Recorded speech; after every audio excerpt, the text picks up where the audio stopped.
ዕለት 18 ሚያዝያ በስመ አብ ወወልድ ወመንፈስ ቅዱስ አሐዱ አምላክ። ዕለት 18 ሚያዝያ በዛ ዕለት እዚኣ ቅዱስ አውሳብዮስ አገልጋሊ ቅዱስ ሱስንዮስ ሰማዕትነት ተቀበለ። እዚ ቅዱስ እዚ ሰማዕት ዝኾነሉ ምክንያት ዲዮቅልጥያኖስ ንሱስንዮስ ክቐጽዖ ከሎ አውሳብዮስ ዝበሃል አገልጋሊ ኣለዎ። ንሱ ከዓ ብሙሉእ ልቡ ንክርስቶስ እዩ ዘምልኽ ንኣማልክቲ ንጉስ ኣየምልኽን እዩ ኢሎም ነገርዎ። ንጉስ ከዓ ናብኡ ከምፅዎ ኣዘዘ። ምስ መፀ ድማ ብዛዕባ ሃይማኖቱ ሓተቶ። አውሳብዮስ ከዓ ንጎይታ ምስጋና ይኹኖ ብጎይታ ናት ክርስቶስ ተኣሚኑ ንሱ ተሓቀኛ ኣምላኽ ከም ዝኾነ ገለጸሉ። ንጉስ ከዓ ገንዘብ ክህበካ እየ ኢሉ ብዙሕ ኣባበሎ። ምስ ኣበዮ ከዓ ተቆጥዖ።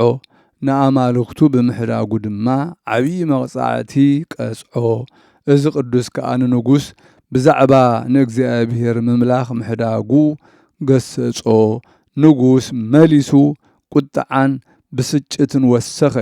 ካብኡ ቅድሚ ጎይታኡ ርእሱ ብሰይፉ ቆርጽዎ ኣዘዘ። ተሰይፉ ከዓ ናይ መንግሥተ ሰማያት ኣክሊል ሰማዕትነት ተቐበለ። በረኸቱ ምሳና ትኹን ዘለዓለም ዓለም አሜን። ሰላም ለአውሳብዮስ ለሱስንዮስ ገብሩ ጸጋ አግዓዝያን ዘነስአ እንበይነ ጥበቡ ወምክሩ ዲዮቅልጥያኖስ እልው እንዘይነብር ዲበ መንበሩ እመኢ ሰምዐ ትእዛዞ ወኢተመይጠ ለግብሩ ወአልያኒሁ አዘዘ ክሳዶ ይምትሩ። ሰላም ንአውሳብዮስ ንሱስንዮስ ገብሩ ባርያኡ ገብሩ በረኸት ናጽነት ዝተቐበለ ስለቲ ጥበቡ ምሰናይ ምኽሩ ዲዮቅልጥያኖስ ከሓዲ ዝቕመጥ ኣብ መንበሩ ትእዛዙ ስለ ዘይሰምዐ ስለ ዘይተመልሰውን ኣብ ግብሩ ወተሃደራቱ ኣዘዞም ክሳዱ ክመእትሩ ክስይፍዎ ማለት እዩ። በዛ ዕለት እዚኣ ኣባ ጴጥሮስ ሓዉ ንኣባ ብሶይ ባሕታዊ ሰማዕትነት ተቐበለ። ነዚ ቅዱስ እዚ ስማ ኣቦኡ ሲድራቅ ስማ ኣዲኡ ከዓ ማርያም ይበሃሉ።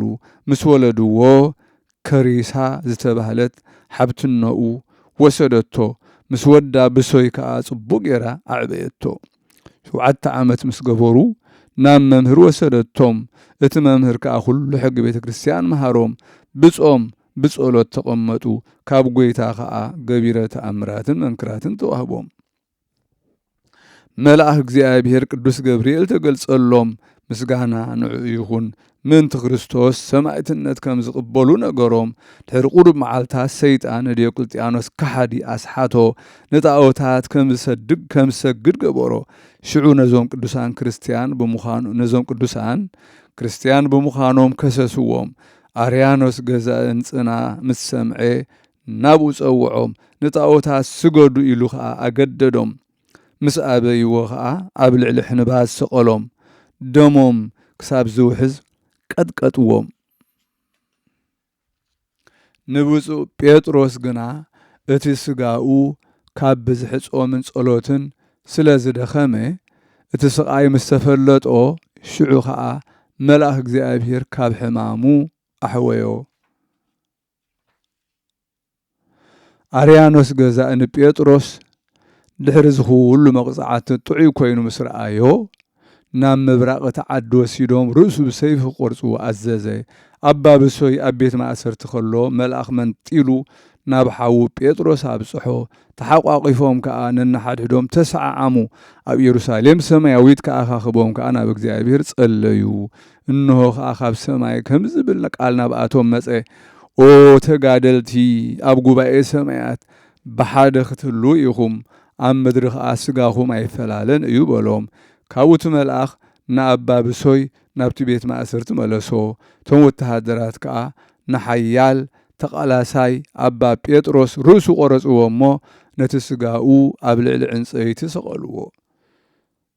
ኣባ ብሶይ ከዓ ነቲ ሓላዊ ቤት ማእሰርቲ ኣጸሚዩ ክሰዶ ለመኖ ከይዱ ነቲ ስጋ ወይ ድማ ሬሳ ኣባ ጴጥሮስ ዓዲጉ ብጥዑም ሽታ ገኒዙ ኣብ ሕቡእ ቦታ ቀበሮ። በረኸቱ ምሳና ይኹን ዘለዓለም ዓለም አሜን።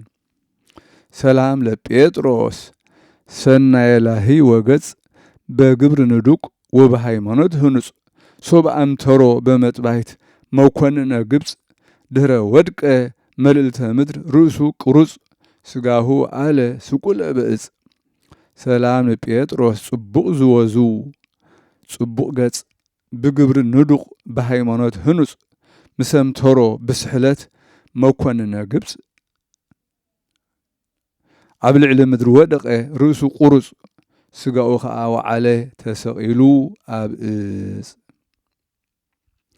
በዛ ዕለት እዚ ኣብ ሃገር ጠርሴስ ናይ ዝተሳቀዩ ቅዱሳን ሰማዕታት መዘክርታኦም እያ። በረኸቶም ምሳና ትኹን ዘለዓለም ዓለም አሜን።